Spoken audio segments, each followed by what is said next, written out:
नमस्कार, मानस मिश्रा और news India में आप सभी का बहुत बहुत स्वागत करता हूं। हरियाणा में आखिरकार राज्यसभा चुनाव का परिणाम आ गया। राज्यसभा चुनाव का परिणाम जिस प्रकार से आया है, पूरी रात पिछली गदर मचा है और ये पूरा खेल जो था वो कैसे हुआ है आपको दिखाएंगे। हाई वोल्टेज ड्रामा था पूरी रात भर, जहां पूरा देश राज्यसभा के चुनाव के परिणामों की टकटकी लगाए बैठा था, वहां कांग्रेस और बीजेपी एक दूसरे के ऊपर आरोप प्रत्यारोप लगा रहे थे।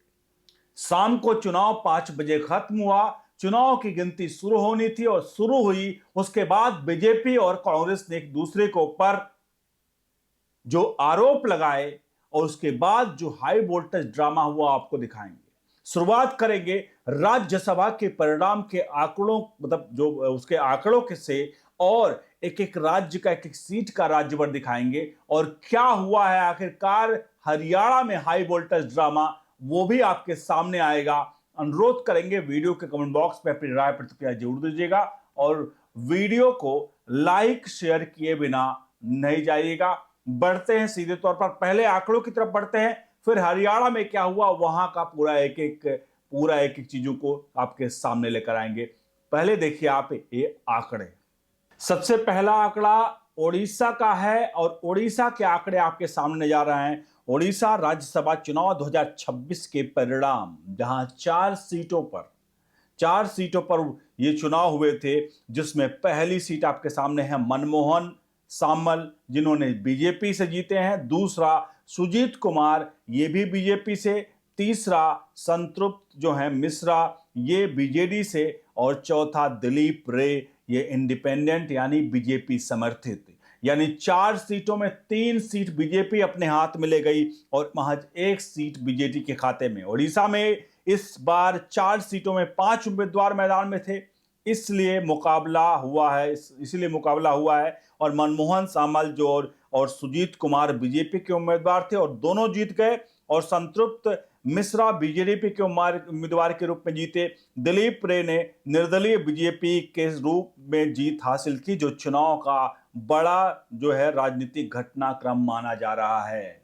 तो ये ओडिशा के आंकड़े हैं। ओडिशा के आंकड़े साफ तौर पर बता रहे हैं कि बीजेपी 4 सीट थे, 4 में से 3 सीट बीजेपी मार गई और 1 सीट किसी प्रकार से बीजेडी बता पाई। आपको बता दें यहां पर 11 क्रॉस वोटिंग हुई है बीजेडी की तरफ से, यानी 11 बीजेडी के लोगों ने बीजेपी को वोट कर दिया और आखिरकार एक निर्दलीय जिताने में भी बीजेपी कामयाब रह गई। और यह है आज का जो पूरे देश में परिदृश्य बदल रहा है पूरी तरह से।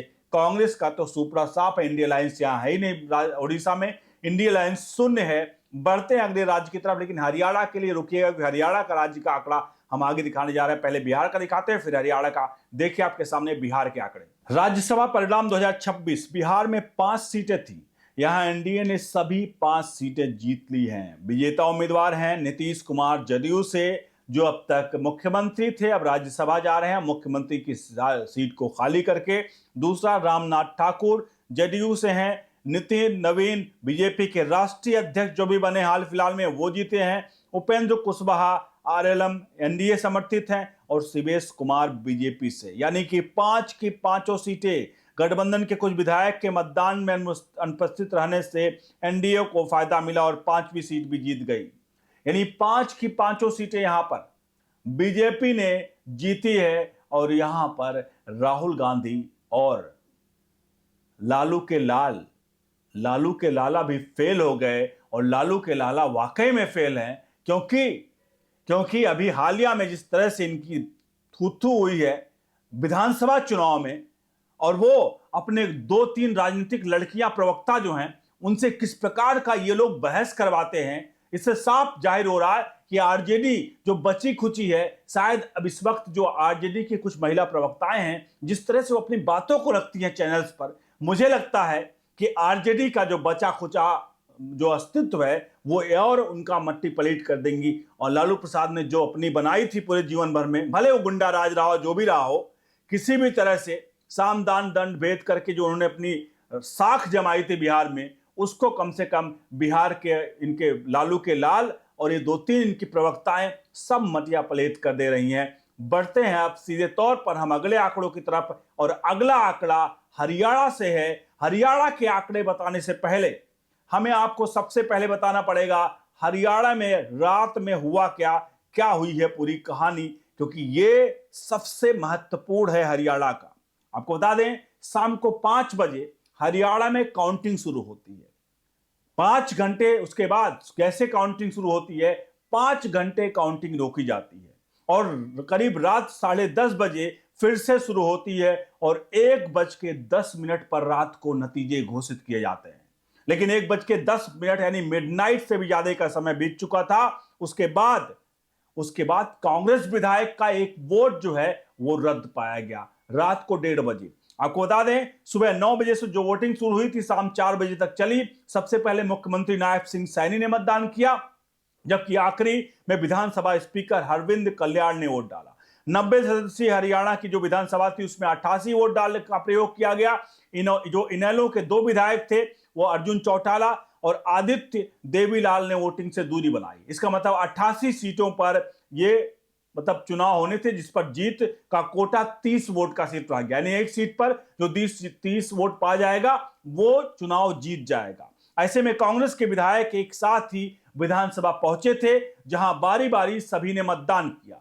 शाम को करीब 5 बजे काउंटिंग शुरू होती है, मगर भाजपा ने चुनाव आयोग से कांग्रेस के 2 विधायक के वोट सीक्रेसी होने की शिकायत की और इसके ऐलान के बाद कांग्रेस विधायक भरत सिंह बेनीलाल और टोहाना के कांग्रेस विधायक जो हैं वो परमवीर शामिल हैं। ये दोनों लोगों की सीक्रेसी लीक होने के बाद की गई। सीक्रेसी क्या होती है? सीक्रेसी होती जैसे कोई वोट डालने जाए तो अपने तो व्यक्ति को वोट दिखा सकता अपना वो बैलेट, लेकिन किसी और पार्टी को या वीडियो बना करके किसी प्रकार से वो अगर इंफॉर्मेशन अपनी लीक करता है उसे सीक्रेसी लीक माना जाता है।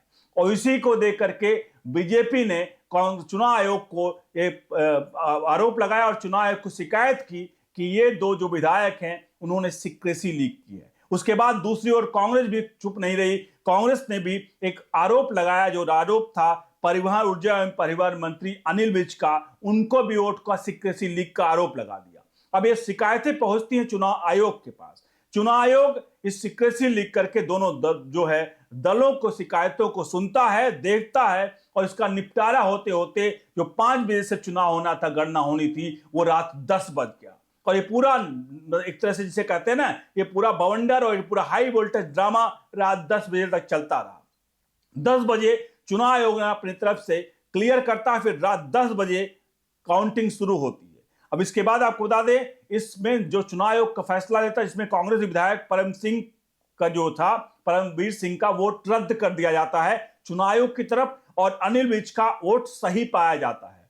उसके बाद काउंटिंग शुरू होती है। काउंटिंग जब शुरू होती है, भले ही कांग्रेस के प्रत्याशी इसको लेकर के, आपको बता दें, जब काउंटिंग शुरू होती है तो होता क्या है, कांग्रेस का आखिरकार एक प्रत्याशी जो होता है वो जीत जाता है।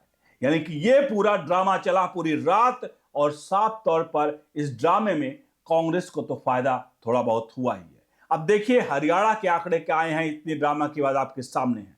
राज्यसभा परिणाम हरियाणा 2026 का, एक सीट संजय भाटिया बीजेपी जीत गई और दूसरी सीट करमबीर सिंह बौद्ध कांग्रेस के जीते हैं। यानी कि बड़ी फाइट के बाद, चुनाव आयोग में धक्का मुक्की करने के बाद तब जाकर के एक सीट यहां पर कांग्रेस निकाल पाई है, और नहीं तो कांग्रेस का लोटिया डूबना तय था।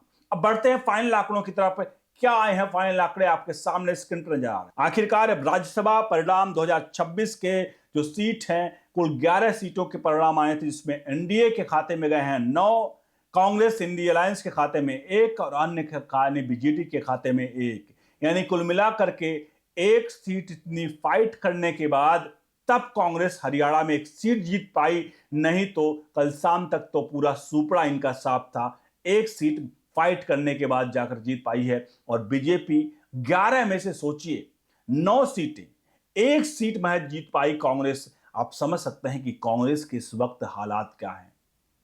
आपसे अनुरोध है इस पूरी वीडियो को लाइक शेयर जरूर करेगा और जितना हो सके अपने हित मित्रों को पहुंचाइए। आपको क्या लगता है यहां पर जो हरियाणा में हुआ, किसने खेल किया और किसका खेल हुआ, उस पर राय जरूर दीजिए। और क्या लगता है यहाँ पर बीजेपी ने बड़ा खेल किया है, कांग्रेस ने अपना गढ़ बचाकर एक बड़ा खेल किया, उस पर जरूर राय दीजिए। बहुत बहुत धन्यवाद।